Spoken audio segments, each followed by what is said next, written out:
Assalamualaikum and a very good morning to our listeners and our audiences. I am very, very sorry and I have to apologize on behalf of the organizer. I know we promised to be on and alive at 10 just now, but it seems that we were experiencing some technical difficulties. Allow me to also speak in dual languages, intermittently. It will be done in English and also in Bahasa Melayu. Sorry, I cannot speak Mandarin or I cannot speak Tamil, so I can only speak in these two languages. Okay, selamat pagi semua. Terima kasih kerana menghadirkan diri untuk sesi ini. Nama saya adalah Ahmad Syafiq bin Jaafar. Dan saya akan menjadi moderator untuk sesi kita pada pagi ini. Basically apa yang tuan-puan boleh lihat dalam FB Farmasia live sekarang, sakit lutut semasa solat. Ya, ini adalah kita punya basically topik sesi pada hari ini. Sebenarnya kita bukan nak bercakap tentang sakit lutut sahaja. Secara general kita nak bercerita tentang penjagaan dan sakit sendi ya semasa kita melakukan aktiviti di rumah. Tidak terhad untuk solat saja, boleh juga ketika melakukan kerja-kerja ringan di rumah, ketika kita melakukan aktiviti senaman di rumah ya. Jadi bagaimana kita nak mengatasi sakit-sakit sendi ini dan penjagaan, tips penjagaan sakit sendi, sakit otot. Dan kita ada dua VIP guest pada pagi ini, iaitu yang pertama ialah Dr. Salihuddin Abdullah, merupakan pakar bedah ortopedik dan tulang belakang daripada Hospital Pusrawi. Beliau merupakan board certified spine surgeon ya daripada tahun 2013. Dan beliau, Dr. Salihuddin juga walaupun dia adalah pakar dalam ortopedik dan tulang belakang, beliau juga adalah seorang yang sangat aktif dalam sukan. Dr. Salihuddin adalah seorang diver ya. Dan juga mountain climber. Ini bukan setakat aktif ni, ini dah extremely aktif. Sabahan kena naik gunung, kena dive dekat sepadan. Ya, betul. There's no tick there. Dan juga marathon runner. So memang ini sangat-sangat aktif lah. Dr. Salihuddin Abdullah, kita punya pakar lah untuk sesi pagi ini. Dan juga kita ada Puan Azmah Muhammad Noor.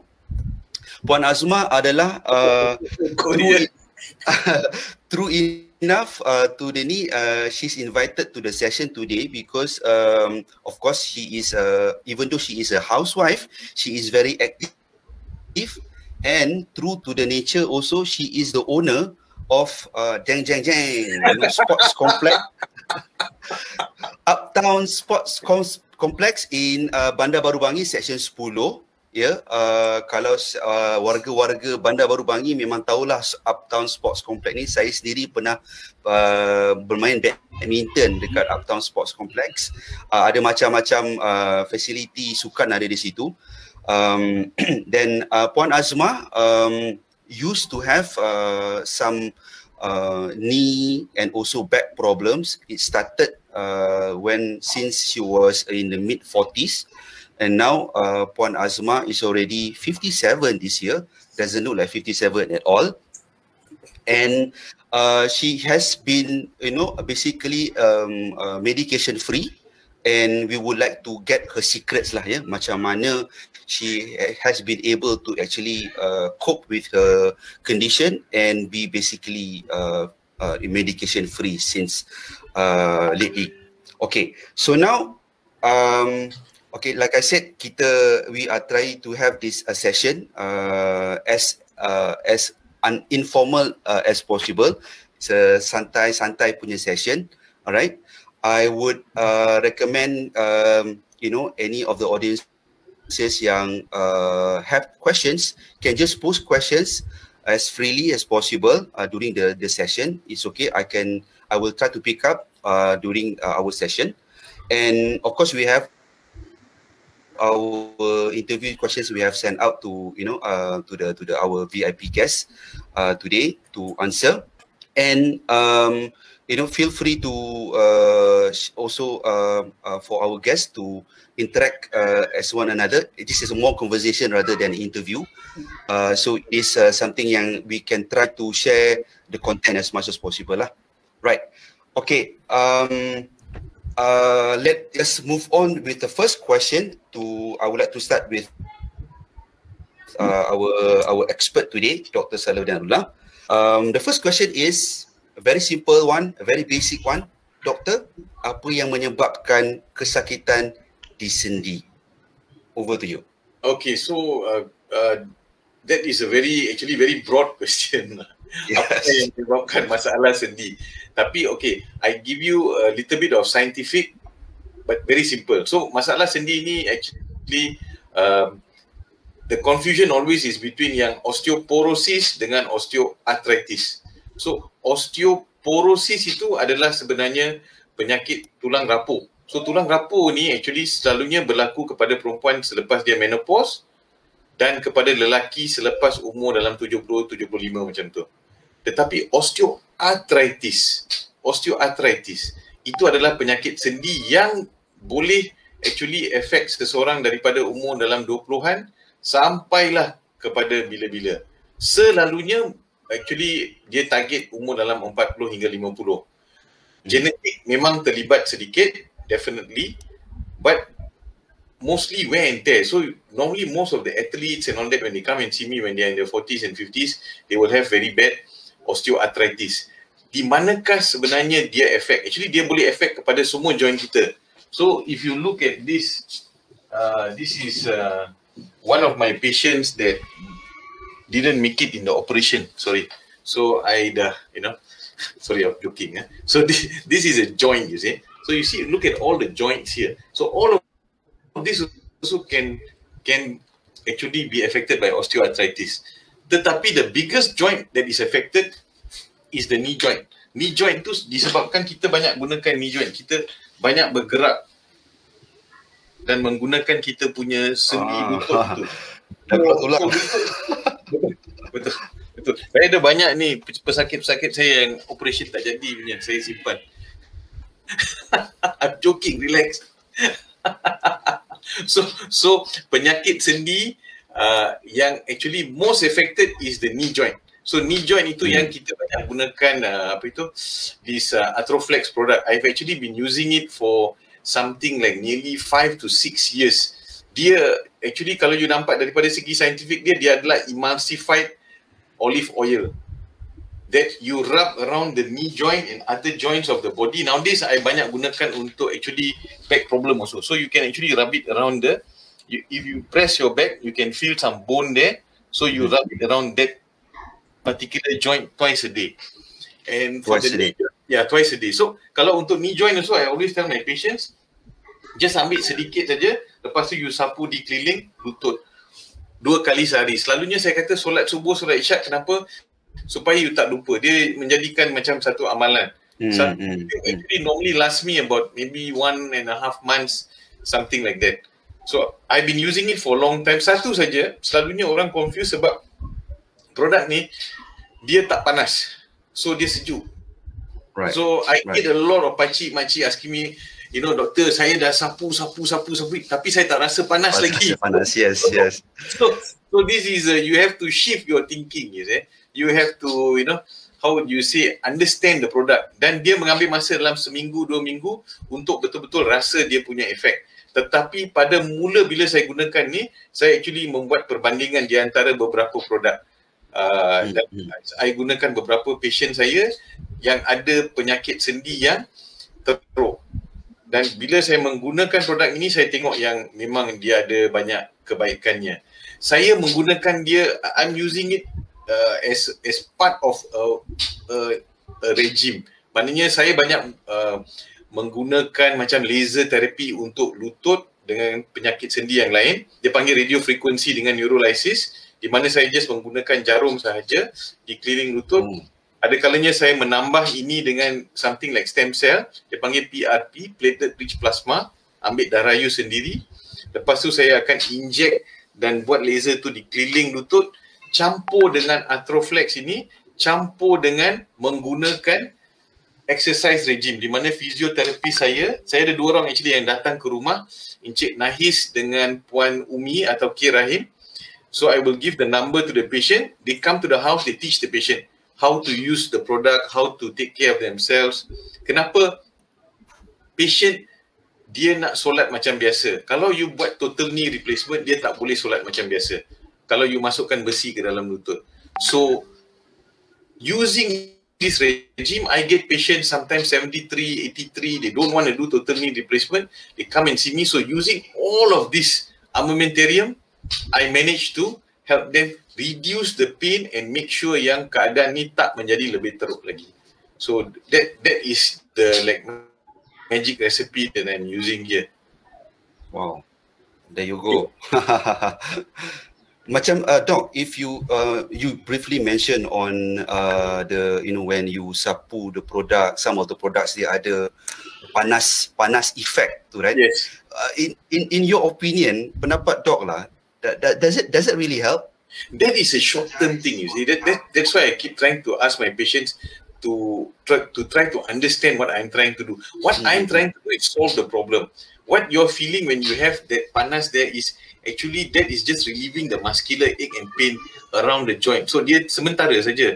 So but the thing is, everybody in this life wants things fast. So but Islam teaches you patience. So patience is a virtue. So if you can be patient and use all, how would you say, the product properly, then you will get the effect. Like another one of the products is that I use a lot is called Chitohil gel that I use for wound healing. Right. And I've been using that for some time also, and I have had fantastic results. In fact, if you check my Facebook, Instagram, I've actually set up a team now that will now go house to house and do dressing for patients. Because now what we are getting is older patients who want home care. So I am actually using the Chitohil along with this team of mine, and they are going to go house to house and do dressing for very, very affordable prices.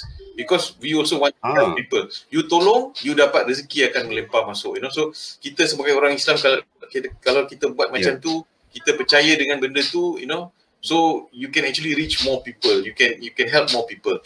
So and I really appreciate Puan Zora and all that. A lot of people ask me, do I have a share in this company? I got nothing. I got nothing. Seriously, I got nothing. I just felt touched by her because when I met her, she's a good Muslim.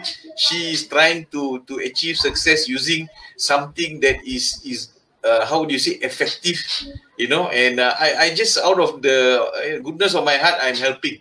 And it's a symbiosis kind of thing, Yeah. Thank you very much, Doc, for your Nila.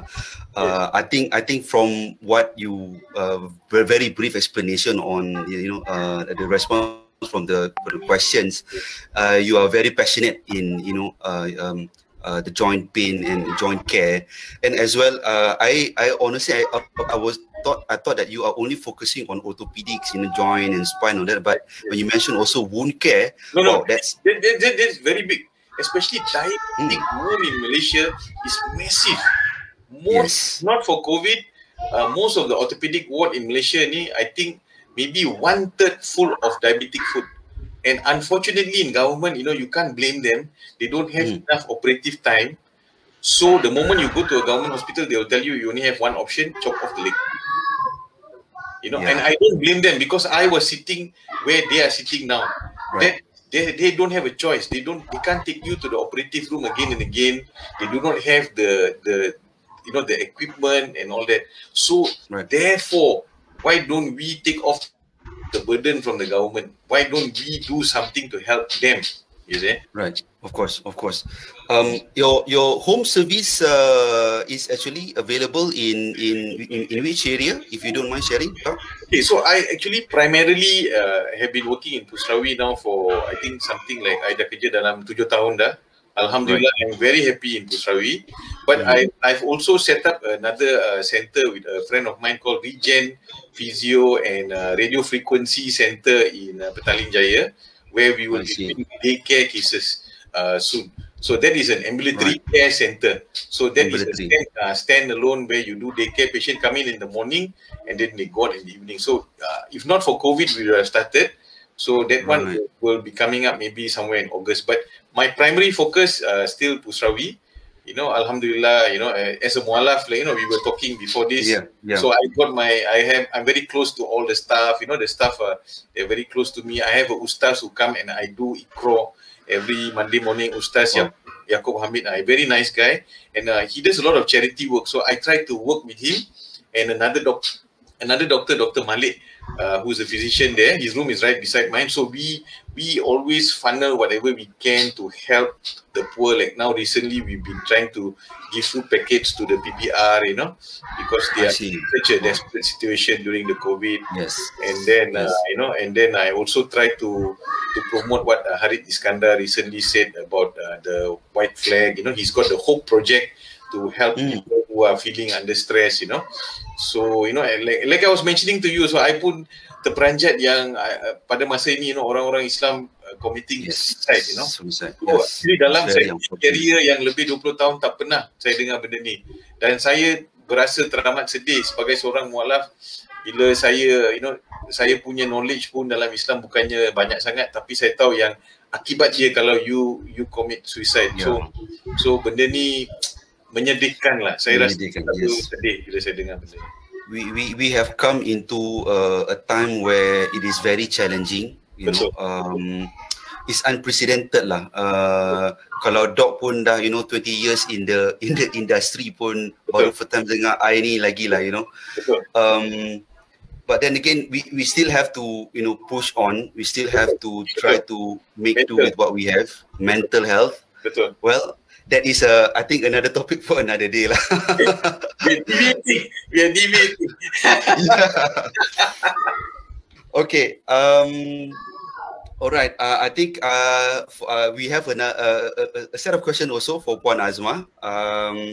I think Puan Azma also has own stories, background stories. You know, as I mentioned just now, she used to have some back problems, knee problems. In fact, when we were before we went on live just now, she was recollecting and on how she was coping with the pain that she had on with her feet. You know, macam mana she came about to take charge of her condition and start to have this condition managed lah. So okay, on to the first question for Puan Azma. I'm sure, Puan, you would have amalan or a tabiat yang you practice, amalan pemakanan, you know, amalan penjagaan sendi, or basically how Puan manage all these sakit-sakit sendi, sakit belakang.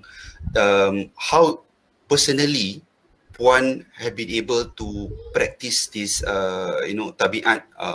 We would like to hear your stories. Okay. Assalamualaikum. Can you hear me clearly? Yes. Okay.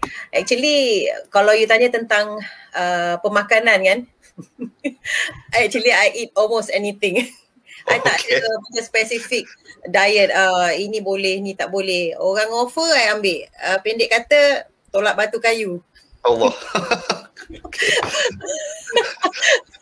So because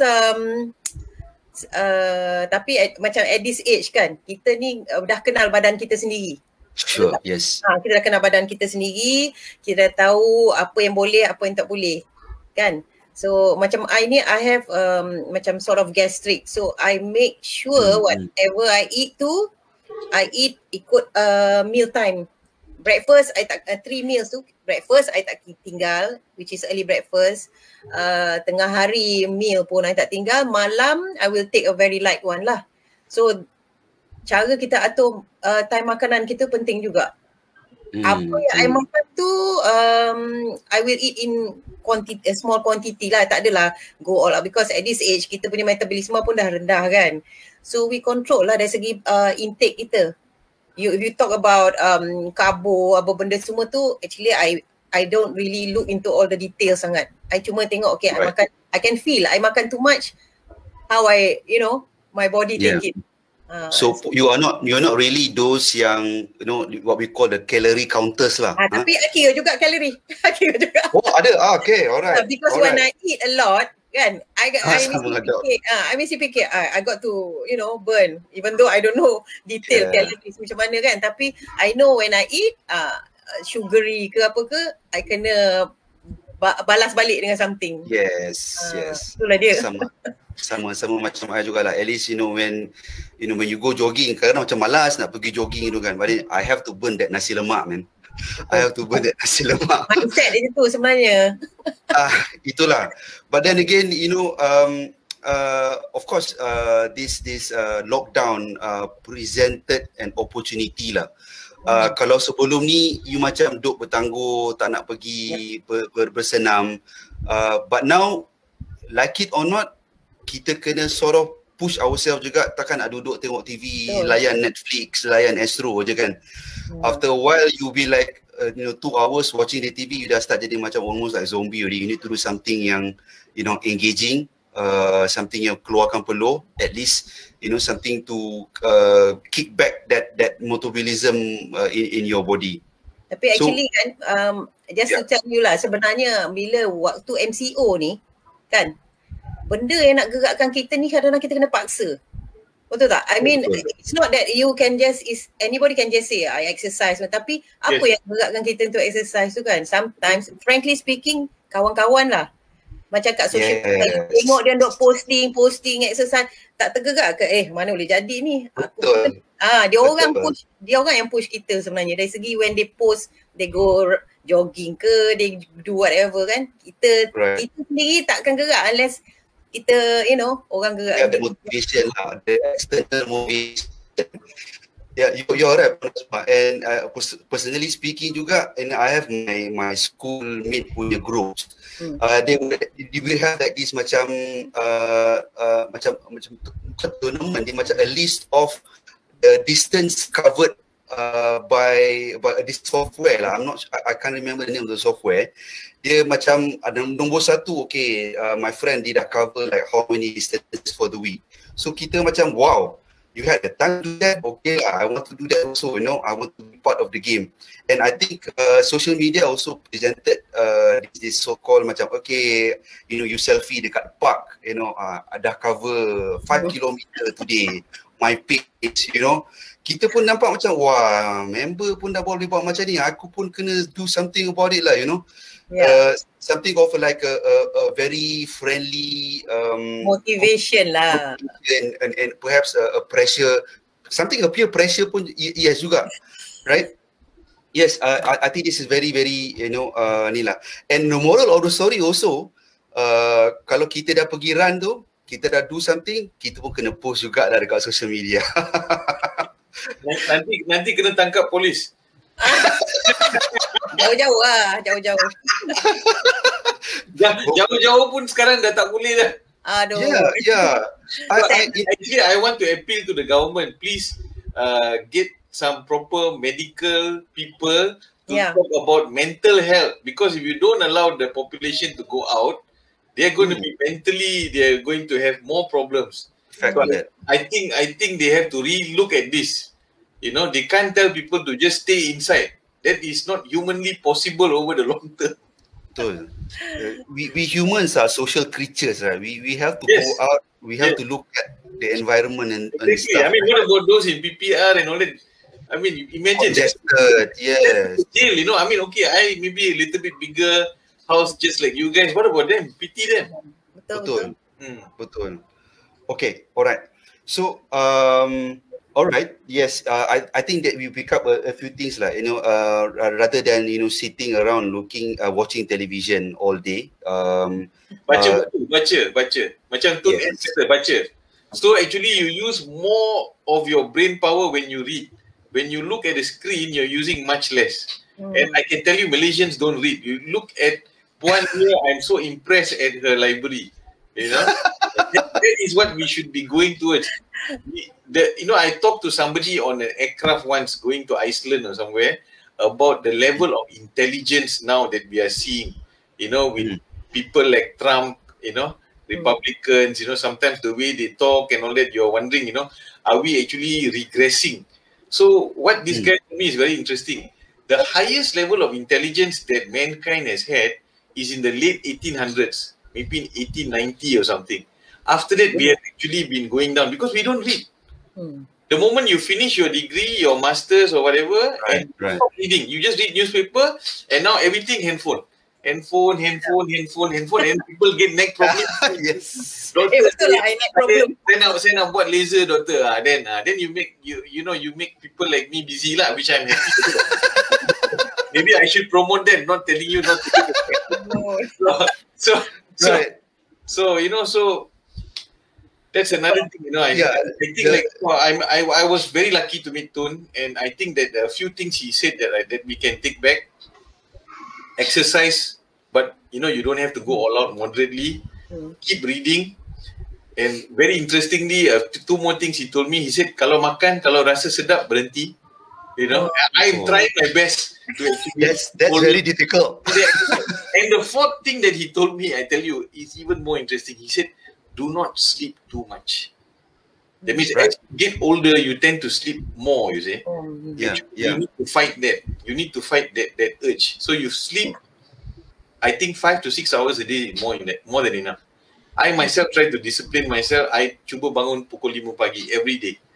Every day without fail, I try to do that. Even Robin Sharma also, I think he has a book called The 5 O'Clock Club. And I think that when you start in the morning, I think there's a Chinese saying, if you get up very early, it's like you have 2 days, not 1. I think that is longer period longer. People ask me kenapa I datang ke hospital pukul 6:30 pagi. Seriously, as a private surgeon, you tell them that you're coming at 6:30 in the morning, they think you're cuckoo. But I get so much done. I can do my round, I can do all my paperwork, I can even do 1 operation before I start my clinic at 9:30. So I've already got 1 whole step ahead of everybody else, you see. And then in the evening, I can come back home, spend time with my family, do my exercise, which I do, religiously. I got a gym, I got a sauna, I do all of that, all of those things to keep healthy. You see.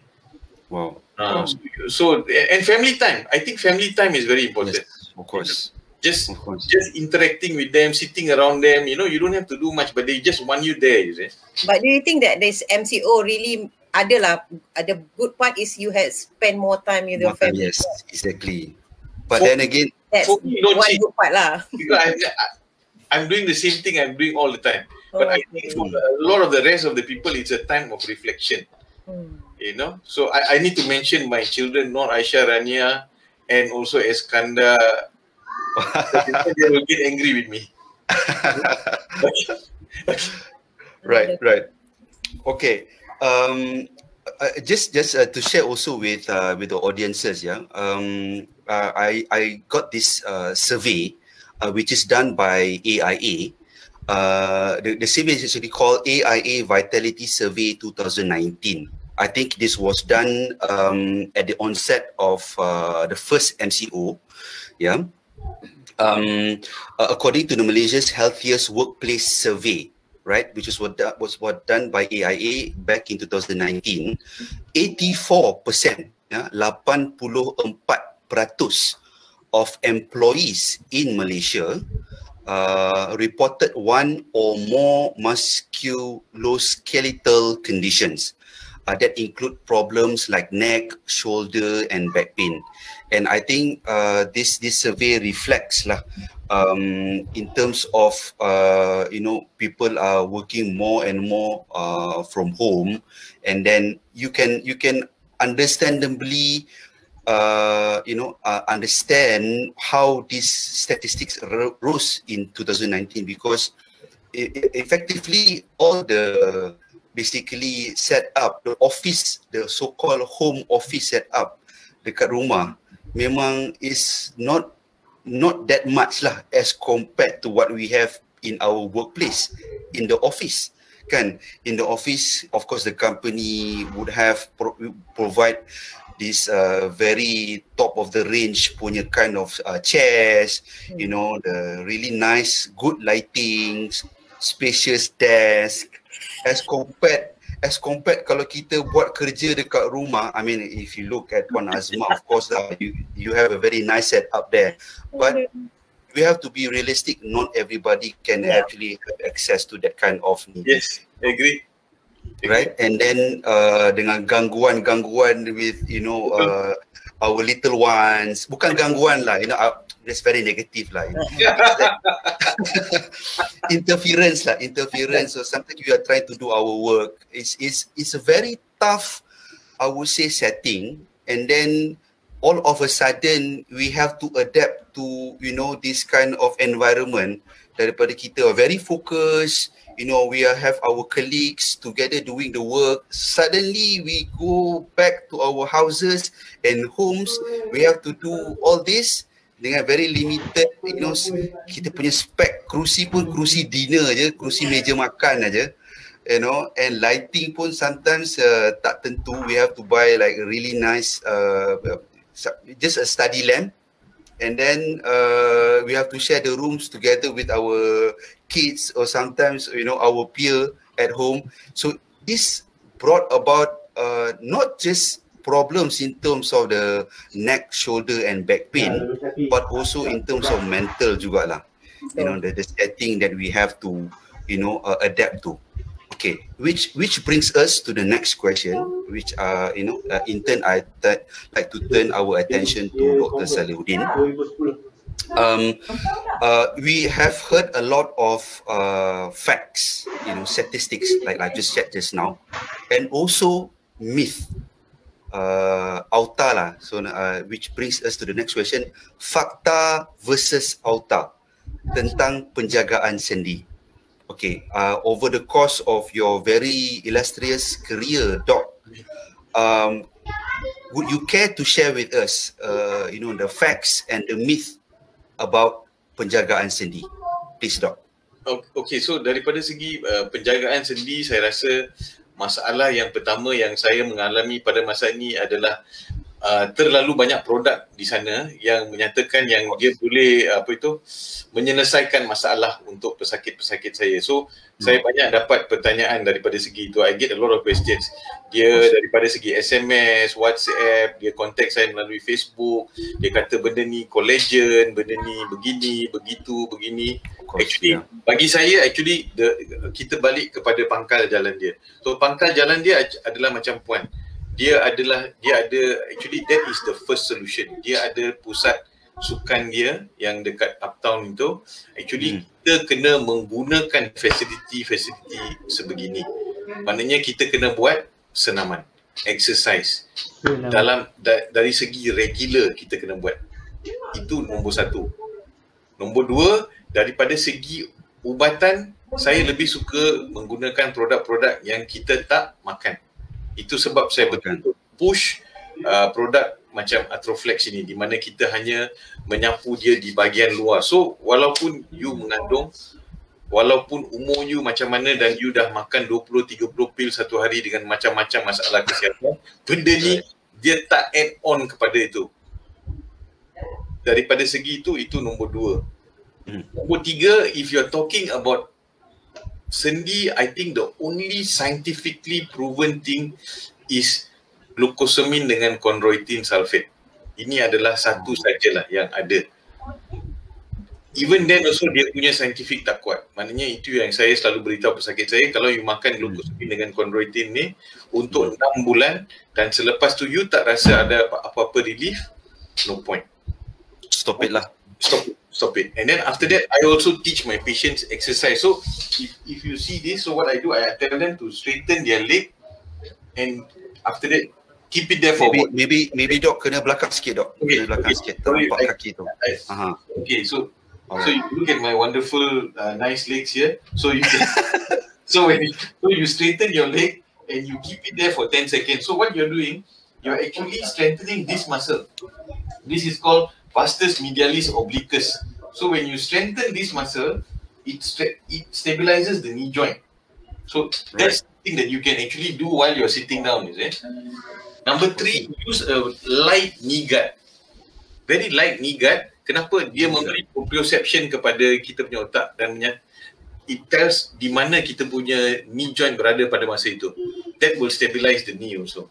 So these are ini adalah faktor-faktor. Yang outer tu macam-macam lah, disebabkan kita ada orang yang kata dia boleh mengurut lah, dia boleh memperbaiki, dia boleh masukkan benda ke dalam lutut, di luar lutut. So itu sebab saya kata yang benda-benda ni kita balik ke pangkal jalan dulu dan menggunakan benda-benda yang kita dah tahu. Tetapi masalahnya kita sebagai manusia ni kita nak, satu, cepat. Nombor 2, kita nak benda baru. Kita selalunya kalau kita nak benda baru, kita nak produk yang baru.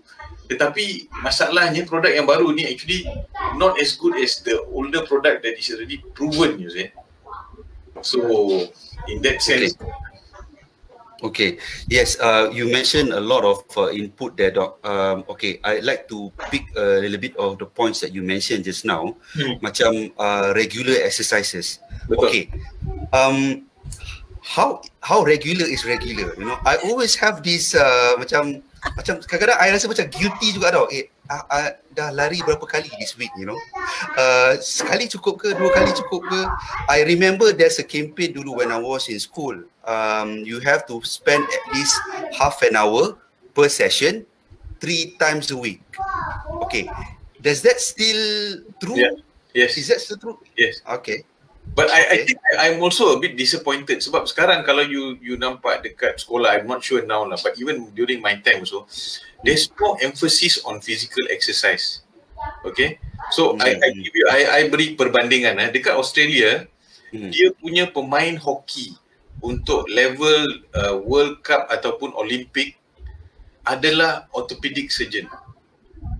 What? Yes, so you tengok, so you tengok macam mana dia punya how do you say, holistic approach to education.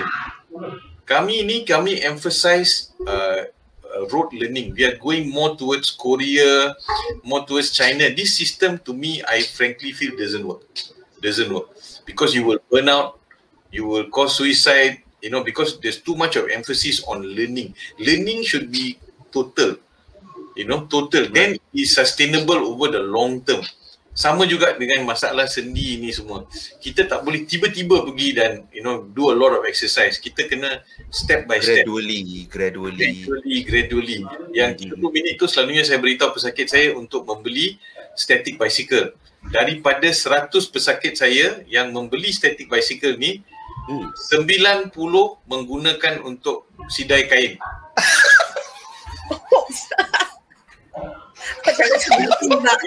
Ini adalah realiti. Sebab betul. Masalahnya bila you rasa, bila you balik dari kerja, you rasa penat nak masak. Lepas tu bila you nak buat exercise, you rasa saya nak buat exercise ke, saya nak bawa makanan tu duduk depan TV tengok yang serial yang Netflix ni, lepas tu tidur depan TV, lepas tu tidur pula. Then lepas tu next day same thing. You get what I'm saying? Yeah, the same cycle. But what if you went to Puan's center and you did some exercise before going back? You will actually boost your performance. You feel better about yourself. You will have more energy.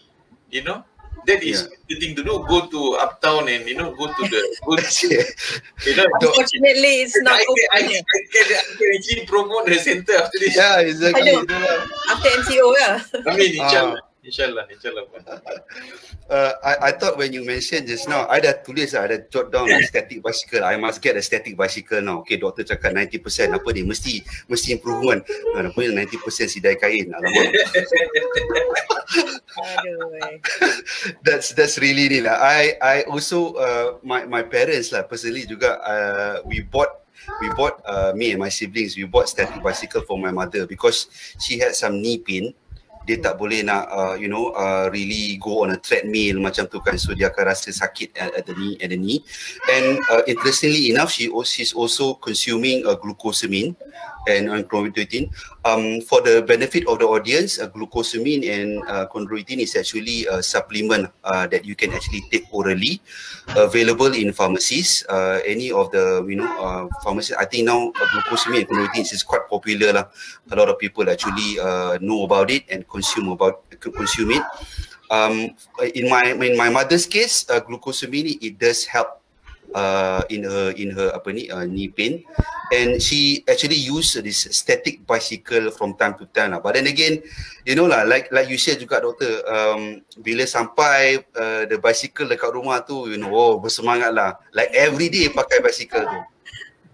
But then again, over the course of the time, dia tak sidai kain lah, dia collect abuk lah dekat situ kan. So I think that's very normal. That's us human nature. I think the mindset and the psychology is that maybe kita rasa malas to do it after we after one whole day meeting, Zoom meeting, Google Meet macam ni. But really, when you actually just a few steps to go on the bike, you just a few cycle macam tu, suddenly you feel more re-energized instead of feeling tired. Very true. So it happens, of course, to me. Sometimes you just need to have that exercise to boost up your energy a little bit more to last up until the second half of the day. Freshly squeezed. Wow. Okay. Wow. All right. Okay. Nice. All right. Okay. So we move on to the. Okay. If I can just add on. Sure. I had the pleasure of meeting Miss Bloom Sidek. And I can tell you, dia tu adalah seorang yang I've heard about him lah. But some people, when you meet them, you're disappointed. But this guy, when I met him, like Tun M, you become more impressed. Sebab umur dia, I rasa dalam 62 tahun. His pulse rate is, I think, about 60, if I'm not mistaken. And his discipline, like the yang All England yang baru menang tu. Yeah. His name, he was telling me how he trained him. So what he did, he will challenge you. So dia kata, okay, pagi ni kita bangun pukul 5, lepas tu kita akan jumpa dan kita akan training. So that guy got up at 5 o'clock. Then he told him, okay, tomorrow 4:30. Guy got up at 4:30. The next day 4 o'clock. So can you imagine if, okay, you can't reach his level of discipline, tapi if you can 100 of that, where can you go? Where can you go? Right. Wow. So you met Tun M, you met Miss Bloom Sidek. Wow. Okay. I like to also be your friend lah, Dok. Saya punya kawan yang paling rapat rapid bus driver, sebab dia kebanyakan pesakit saya rapid bus disebabkan saya memberikan harga yang betul-betul rendah untuk menolong mereka untuk buat beza untuk mereka punya tulang belakang. So sampai ada seorang dia painted something for me. I was very touched. So I feel actually more comfortable with orang biasa. Tapi sekali-sekala bila kita jumpa ikon macam ni, kita ambil balik dan kita share. Obviously they have their own secrets or strategies or practices yang they've been doing. Of course, competitive sports is another level lah. It's another level together. But his mindset, Miss Poon, and the way I was very impressed. I told him if he wants to do anything in life, he would have been successful. Right. Okay. When we talk about a static bicycle, regular exercises, Puan Azma. Yes. You've had some joint issues, back issues, knee issues. What works for you? Bentuk senaman apa yang Puan pakai, Puan amalkan, that is that yang you never miss, consistently you guna, you practice. What can you share some of these forms of exercises yang you buat?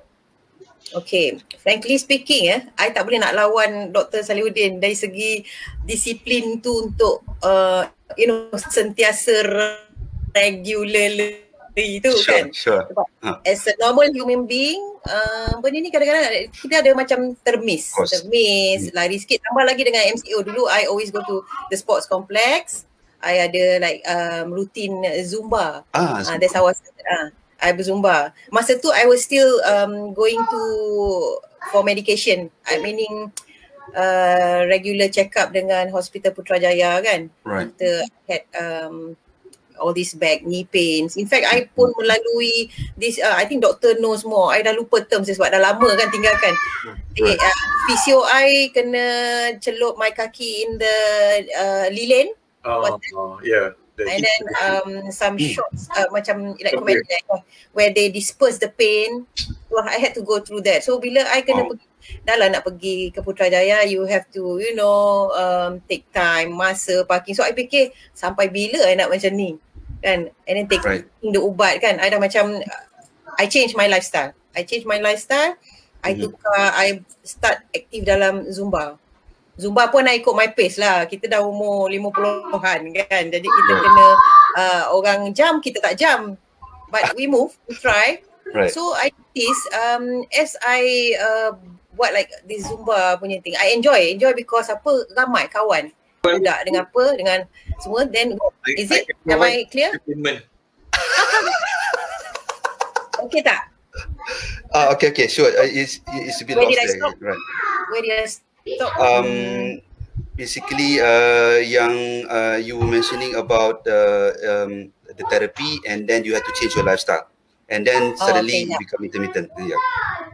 Yeah, I changed my lifestyle. I rasa macam I have to do something lah untuk get rid of this makan ubat, get rid of this physio ni. So I tried slowly join Zumba semua, and I enjoyed it lah. Bila kita enjoy apa yang kita buat, benda tu akan jadi macam satu disiplin juga, betul tak?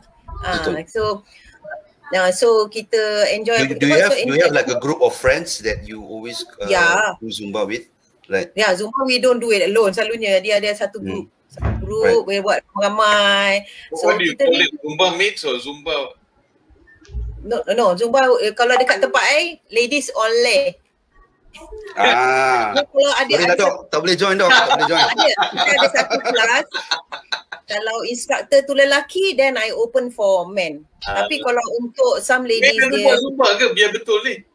Ada, lelaki ada lah. Dia most lagi lembut. I thought they become more feminine if they do Zumba. Tak ada ke? Yeah? They become more feminine if they do Zumba. No lah. It's just the part of exercise. It's like you jogging.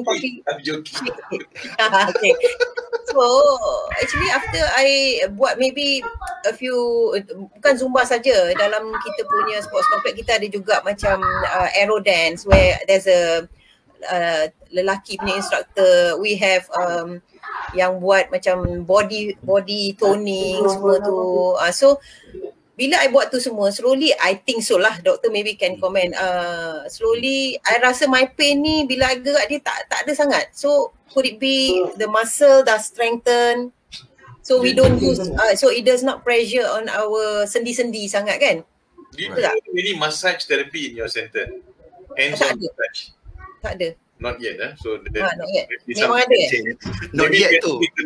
The keyword is not yet.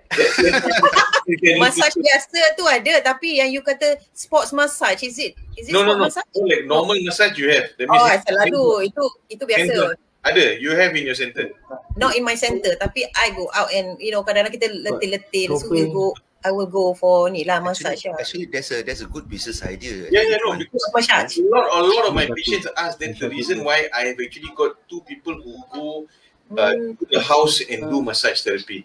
Nahid and they're quite famous, but the thing is they become extremely busy, you see. And so I've always been looking for somewhere where I can actually send people. So they can do the exercise in your center, they can do a little bit of massage therapy. You can come up with a kind of exercise regime for them to get them in their feet, Then maybe we can work on that. Nice.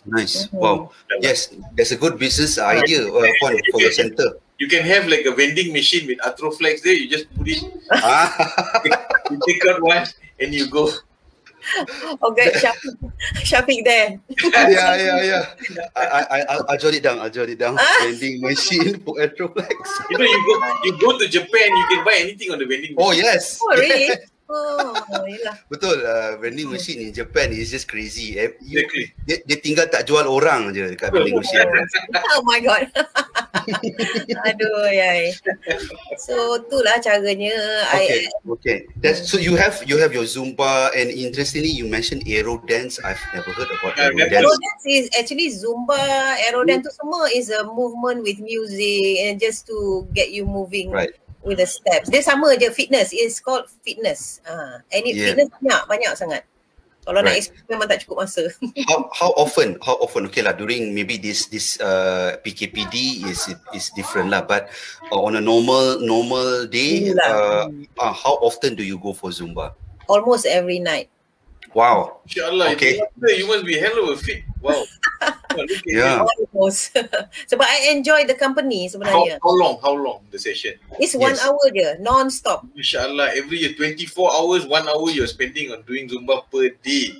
Non-stop. That is discipline. It can be Zumba, it can be aero dance, it can be any fitness movement yang 1 hour.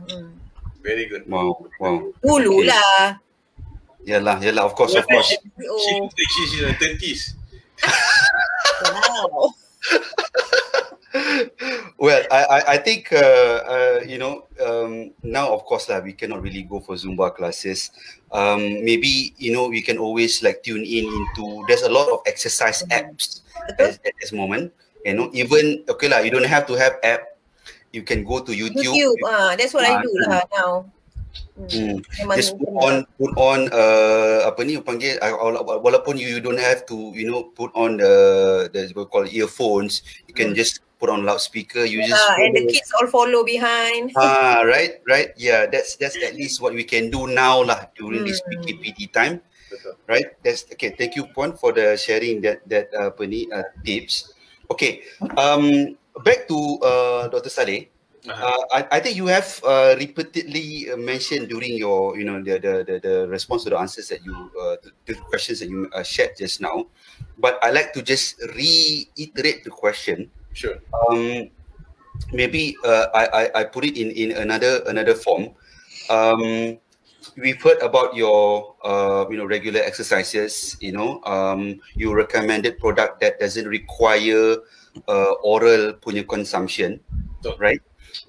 Any tips? Maybe you shared that in terms of the exercises, but in terms of care for joint, maybe you can a little bit comment on muscle as well.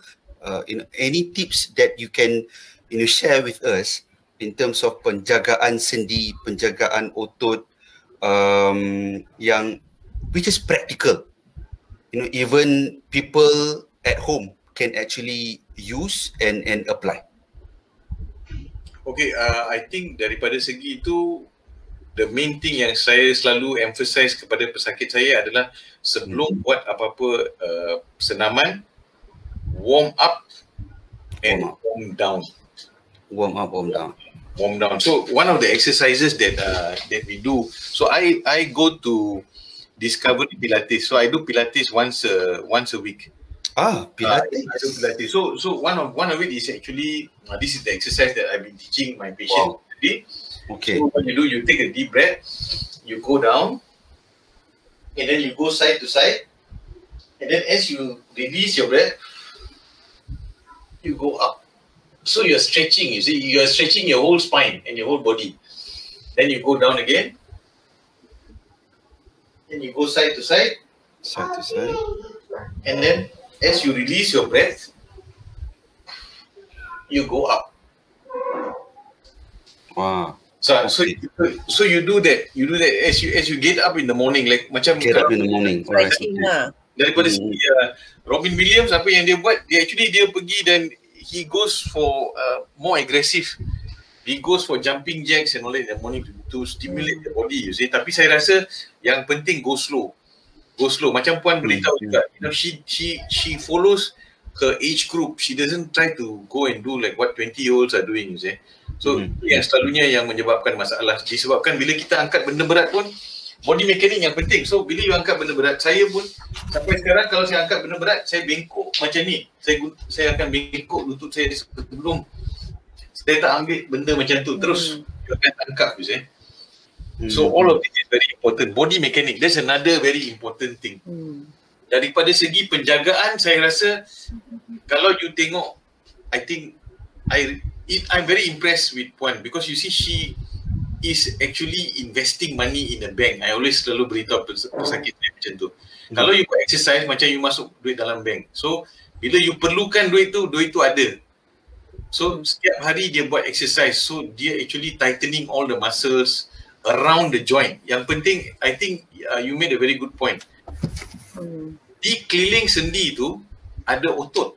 Kalau otot itu dah tak kuat, tak digunakan langsung, so macam mana dia nak menyokong sendi? So sendi kena buat kerja sepenuhnya.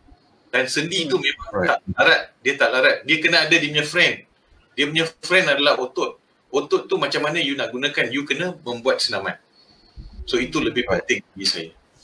So we have to actually use them lah. Use the Betul. Interesting, Doc, bila you mention Pilates. What's the difference between yoga and Pilates? Satu saja. Pilates menggunakan reformer. Maknanya dia ada satu alat yang you gunakan untuk menolong you membuat senaman itu. So itu yang saya pergi ke pusat, itu disebabkan dia ada reformer tu. Tetapi tanpa reformer itu, kalau you buat, actually dia sama saja dengan yoga. And then another interesting point, disebabkan saya ni banyak membuat pembedahan di mana saya guna yang radio frekuensi yang laser tu untuk tepuk belakang dengan kita punya sendi yang lain. Selepas beberapa tahun, disebabkan masa you membuat pembedahan tu, you terpaksa menggunakan satu gown yang berat sikit supaya bila x-ray tu memancat untuk jangka masa panjang, dia tak menyebabkan kanser.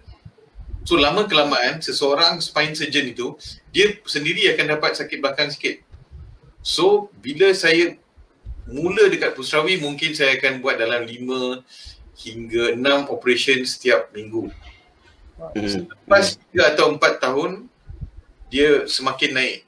Kebelakangan ini, I think kalau hari Rabu, ada kalanya saya buat 15. Wow. So maknanya saya masuk pagi, pukul 8, saya akan keluar dalam pukul 9, pukul 10 malam. Setiap satu operation 1 jam. 1 jam. Dalam seminggu, hari Isnin mungkin saya buat 5, hari Rabu saya akan buat 15. So 20. 20 operation dalam satu minggu tu. You can imagine the pressure, you see. MCO punya hal lah ni ya. I mean everybody is at home. No, because why I'm using new technology where you do operation, you see. I see. You don't do operation, you just gunakan jarum untuk buat laser untuk kita memperbaiki. Then I become a pioneer in this technology. Oh, I see. So I get patients all around the country, from Terengganu, even during MCO they come. They come. So the thing is, then I also have to maintain myself, you see. So what do I do? So interestingly, one of these years I went to Japan. I always go to Japan. I follow two names. I go Japan, I look east, I don't look west. So I go there for a spine conference once a year, and also I will go and travel and meet people. So I met a Zen master. Zen master? Wow. Yes, about the spine. I just want to listen. I didn't tell him I'm a spine surgeon. Adventurous betul, semua dia jumpa ya. Betul. So bila saya jumpa dia mengajar saya macam mana nak jaga belakang, macam mana nak buat exercise semua. Actually benda tu sama juga dengan Pilates, dengan yoga. So benda tu dah 2000 tahun dekat Jepun. So maknanya benda ni been there, this knowledge has been there, tapi kita tak gunakan je. Kita tak gunakan. So selepas itu saya jumpa yang Discovery Pilates ni, sebab Pilates ni dia ada 7 center ke dekat Kuala Lumpur, 6 dekat kawasan Bukit Kiara dengan Taman tu. So satu aja dekat Pusrawi, dekat Jalan Ampang, Discovery Pilates. So saya pergi sana dan cuba. Actually I also have my doubts lah, because you know the stretching sometimes you feel boleh ke benda ni? Make it worse, you see. Tapi tak, actually I've been doing it for 5 years now. Wow. It's very good. I recommend a lot of patients of mine to go to this Discovery Pilates, and I also actually get cross referral.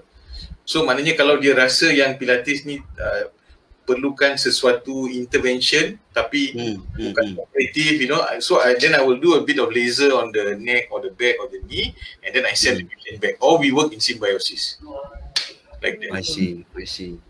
Okay.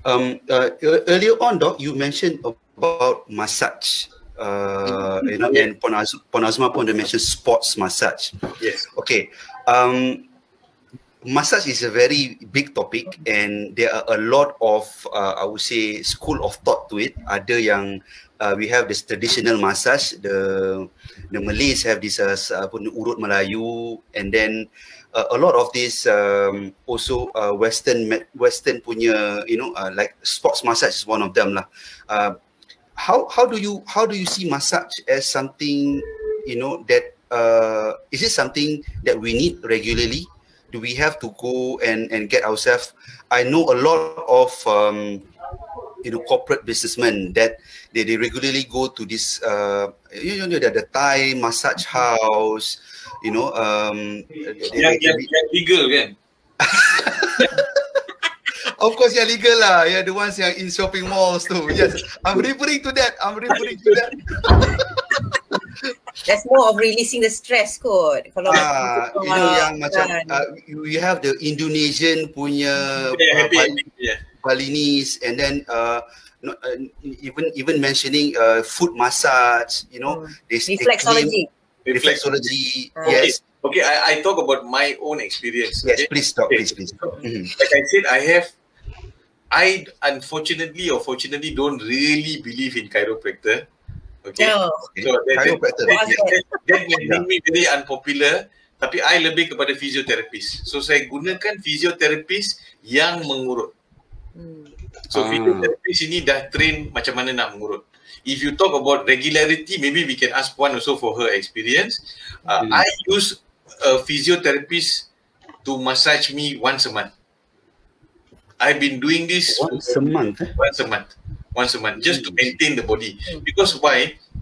When you use one person to massage your body, they will learn about your body. They recognize part of your body. This is another thing, you see. So when you mention this Thai massage, like Thai Odyssey, Thai Odyssey. I used to use also last time. My wife still uses. She will find one particular person that she feels memang ngam with her, and then she use that person, because why? As time goes on, they will learn about your body. They know which part to press, where you have your power points, you know, pressure points. So macam tu. So I think that we are very lucky in the East. Massage is still not very expensive. Still affordable to the general population. But when we use also, you're very correct. I tell them no very hard massage. A lot of people go for Indonesian massage. Right. Indonesian massage is very hard. Why? Because they have a hard life. Okay. Okay. If you go, I'm sure you have been to Indonesia. You know, you pity them. You know, there is a hard life, so they need to feel the pain. Okay. You don't need to feel the pain. You don't need to feel the pain. You feel the pain, you get the pain, you come and see me after that. That's a common misconception. You have to feel the pain to rasa macam ada effect, you know. Macam Japanese say no. Okay. So lagi sakit lagi tekan. Betul. Lagi sakit lagi tekan lagi masalah. So yang macam Puan kata yang sports massage very good. Swedish massage, you know, but we don't have that kind of facility lah, I rasa. Tapi kalau I think you talk about physiotherapists that do massage, if you can get them, yes. And maybe Puan can set up something in her center later. Yeah. Maybe Puan can share also your experience with massage with us, and then, you know, we can. Yes.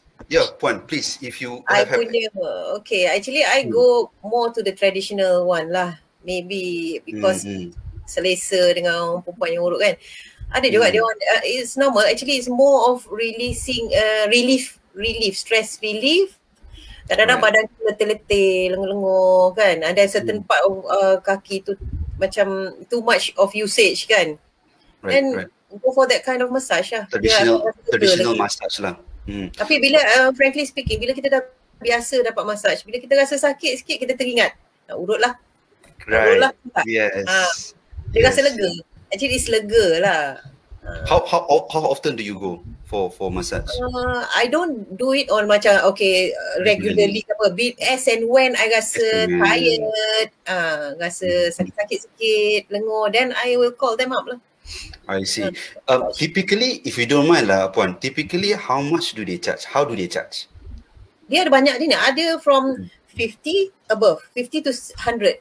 And then when they urut you rasa lega, you will, sorry to say lah, bila kita pergi klinik apa kan, you sanggup bayar like 70, 80 ringgit semua kan. Kenapa tak bayar dia orang tu? Because dia orang pun bagi kita lega juga. So, about that lah. I see. Okay. Coming back to Dr. Salahuddin, when you mentioned chiropractor just now, lately, of course during the PKPD ni, you would of course check out a lot of videos. There have been like this a few viral videos, chiropractors like snapping all the bones, turning crook. I was watching, wow, kalau anything wrong happened, just a misstep. That is exactly what happened to one of my patients. He came and saw me, and it was like that. Oh my God. Yeah, so actually he had gone to a chiropractor, and they had manipulated his neck, you see. And then what they didn't realize is when they manipulated the neck, what they had done is this particular bone here, right at the top here, has actually dislocated. Oh my God. But luckily he didn't get paralyzed lah. But it dislocated. So now we had to relocate the bone. You see? Wow. So this is the reason why, I don't know, because I was trained in South Africa by Professor Robert Dunn, and a lot of our chiropractors here from South Africa, and I also had a lot of discussion with them. Last time we had a maybe not so pleasant conversation on News Straight Times and all that, because they claim that they can correct scoliosis also. Scoliosis is a congenital thing, so you can't say that. If you also, number one, I don't know this, but who is regulating them? What body regulates them? You get it? So is it the Malaysian Medical Association regulating them? We, unfortunately, in this country, I mean, this is my personal view. Sure. A lot of this is unregulated. Who is regulating them? They are calling themselves doctor. Are they doctor? You get what I'm saying? So that is why that is my personal view. I know I'm going to get a lot of brickbacks for that. But for me, I stick to because I am a board, like I said, board certified spine surgeon. Sure. You have a governing body like you have to answer to. I've gone for 4 years in Ministry of Health. I have sat for 2 more exams. That's why I got no more hair here. And the Ministry of Health has given me a certificate stating that I am a spine surgeon. So I have authority to speak, and I'm also national faculty for AO Spine. So in that sense, I'm speaking. It's always about safety. So there's, for me, I feel they are very good at marketing. It's all about marketing in the end. They can do everything. They creak, croc, and then croc. Then after I got a creak back like that. So that's why. And then I have actually had physiotherapists telling me, they feel that they are macam diketepikan because tak ada orang tak cakap tentang physio. Tetapi actually physio yang dekat hospital saya, I say I'm very, very grateful to them. They are fantastic team, led by their boss, Encik Isham. Because when I do all this laser therapy, I'm depending on them later to teach the patient how to take care of themselves, get the swelling all under control. So, so I'm more towards physiotherapists. Chiro, I'm not saying chiro is wrong, but they have limitation. And also, the question is, who is regulating them? And I don't have an answer. Okay. I think we can take a few questions from the audience, Doc. Sure, no problem. Okay. We have a question from Mrs. Vanisha Nihar. Doctor, what is your advice for spondylosis? Spondylosis is actually osteoarthritis of the spine. So when you're talking about, there's spondylolisthesis, spondylosis, all of these are technical terms. So when you talk about spondylosis, what you're trying to say is basically osteoarthritis of the spine. So what is my advice? what we have been talking about all the while. Maknanya senaman adalah penting. Kalau you boleh jadi macam Puan ni 1 jam setiap hari, Masya Allah. Kalau saya sendiri boleh buat 1 jam setiap hari, I think that's it, man. I boleh buat 50 operation dalam seminggu, bukan 20 lagi. So saya akan mengambil iktibar daripada Puan selepas ni. Maknanya, like she said, humanly possible. So humanly possible to do 1 hour. I think Puan Vanisha, I think what you need to do now is you go back and look at your exercise regime. Ada ke tak ada, and are you doing the right thing? Yeah. I think I can also share a bit a personal story on this spondylosis. Is I do actually have spondylosis as well. I think, and I also identify lah kenapa I have this this so-called condition is because sometimes when you sit too long doing your work, right? And then you forgot to stretch, like the knee stretching yang doctor showed just now, and then I never actually do that. So I think this is a high time for me to start doing this. And as the spondylosis that I have is actually quite severe in a sense that sometimes kalau you've been sitting for too long, your apa ni, the lower back to start to cramp and freeze. So that's like I know that, oh shit. Yeah, so when you get up like that, then you feel. Yes. And then you will have the so-called macam pulsating thing, tau. Because it is the joint, you see. So if you look at the joint here, this is the joint here that is being affected. So if you do an MRI scan, you will. Angkat sikit tau. Yeah. So if you, this joint is being affected. So you see this joint here moves, you see. You can see it move. So if you do an MRI scan, you will see a white line here. So that shows inflammation of the joint. So that's what you are facing, you see. That's the reason, you see, like if you can get a proper chair, this chair is actually massaging me as I'm sitting. But another thing that you can do is every 1 hour once stand. Because bila you duduk adalah masanya bila dia punya pressure dekat belakang 100%. Bila you bangun, dia menurun ke 60%. Bila you baring, 40%. So, itu yang saya selalu beritahu pesakit saya, kalau kerja tu jangan duduk terus menerus. Normally ladies, that's the problem. When they sit down and do work, they won't get up. I had one patient 23 jam dia duduk untuk seminggu. Wow. Disc keluar terus, kena buat operation keluarkan. Hip replacement? Not disc. Wow. Dia ada masalah slip disc. So disc tu dah terkeluar sepenuhnya. Oh my god. So that one I can go in and take it out. Wow. Syafiq. I have to stand up now. Syafiq. You should. Okay. 5 minutes more is going to be like more than an hour. Okay. All right. Okay. That's a very good input, Doc. I think Mrs. Vanisha, you got your question answered there. Thank you very much for the questions. Okay. I think this is up for the last question. For Puan Azma. Yep. Of course, at the end of the day, we want to talk about the usage of our product, Atroflex, in which so kindly of Dr. Salahuddin been promoting it on our behalf. Thank you very much, Doc. Dr. Salahuddin also have shared his own personal as well as recommendation for his patient in using Atroflex. I would like to hear directly from Puan Azma. Please do share, in terms of your experience using Atroflex. Okay, benda ni kan sebelum kita start guna, kita nak yakinkan diri kita kan dengan whether it really works. Actually, yes. I bring it now everywhere I go. Keep it in my hand. Okay. Sebab kadang-kadang ada rasa sakit. Tapi I started pakai macam ni bila I was introduced by Zora lah kan, my good friend.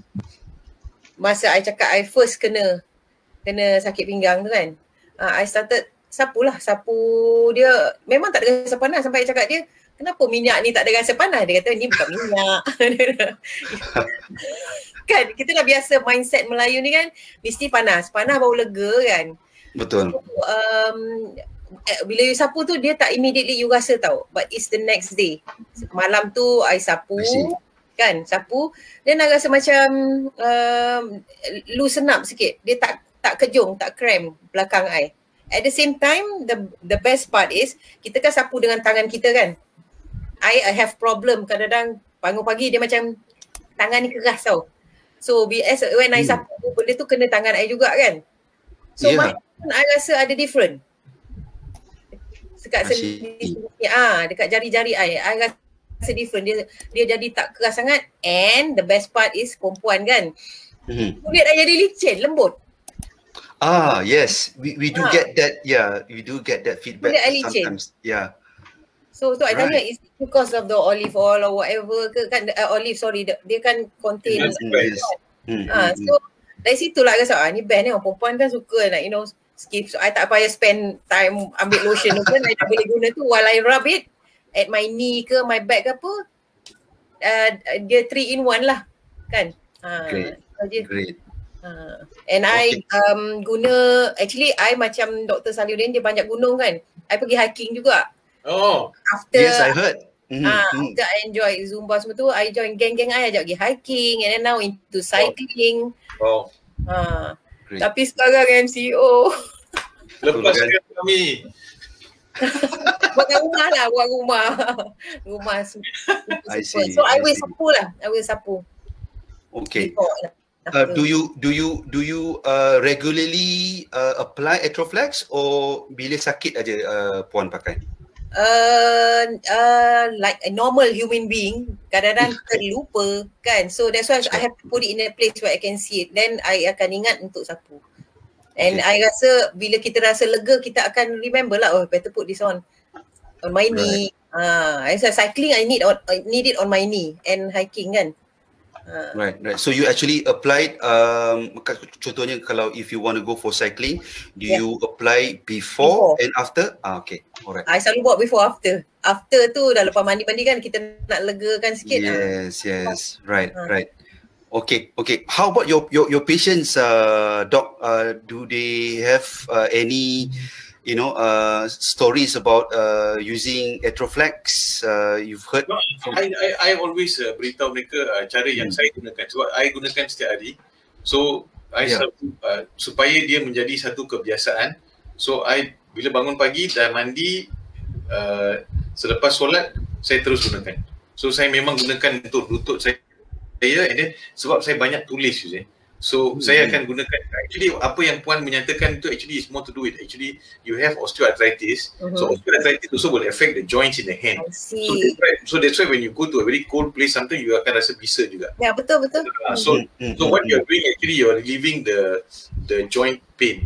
So what I do is, because I also have a little bit of how do you say, tightness in my hand. So I will use it on my hand. I put a little bit on my cervical spine, and I put a little bit on my lumbar spine also. Just a little bit. I rub every day twice, and I always tell my patients also, you do the same thing, and then later you will feel the relief. I use it on myself. That's why I believe in it. Ya, betul. If I use it on myself, then I don't believe in this thing. Kena yakinkan diri dulu baru bagi tahu. Yes, exactly. I tell the same thing to my patient also. Solat subuh, solat isyak. So when they ask me why, I said supaya dia menjadi satu kebiasaan. Benda ni kena gunakan selalu, then baru dia you kan dapat efek dia.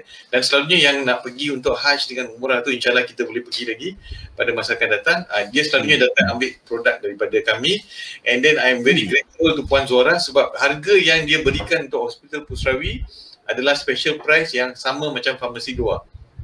Right. So disebabkan selalunya private hospital there will be a little bit of markup, but not in Pusrawi. So normally I just prescribe. If they come and see me, I just ask them to buy it from our pharmacy in Pusrawi. Nice. Okay. Alright. Wow. I have gotten my A4 punya note ni memang dah penuh all the notes and the tips shared by Puan Azma and also Dr. Salihuddin, especially the exercises yang you showed just now.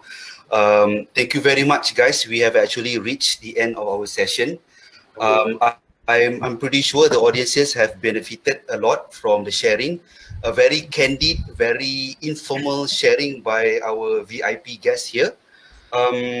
As usual, we would also, the whole point of this is want to share the content, the best practices, the advices by, normal people, Dr. Salehuddin and Puan Azma. In fact, the usage of Atroflex as well. Of course, there are a lot of products in the market, but I think we do want to put in the limelight the product that we have been actually manufactured here locally by Pharmacia Sendirian Berhad, and using emulsified or ozonized olive oil. Yes. It's a natural product, and we do want to get people to learn and exposed on our products. So yes, again, thank you, Dr. Salehuddin, for being part of this. You still ask about Bajau Houseman, so I got to use the Bajau. Because I am part of Datuk Sani Keruak's anak angkat, so I got to use the Bajau thing. So all right. So all my how do you say? I consider them like my saudara in Kota Belud. Also, I have to say. Great. Waalaikumsalam. Anu lah, nampak ganas bila pakai tu. Apalah, tinggal tak ada keris, Okay, and again, thank you Puan Azma for your sharing, for your experience, for your time as well, for both parties.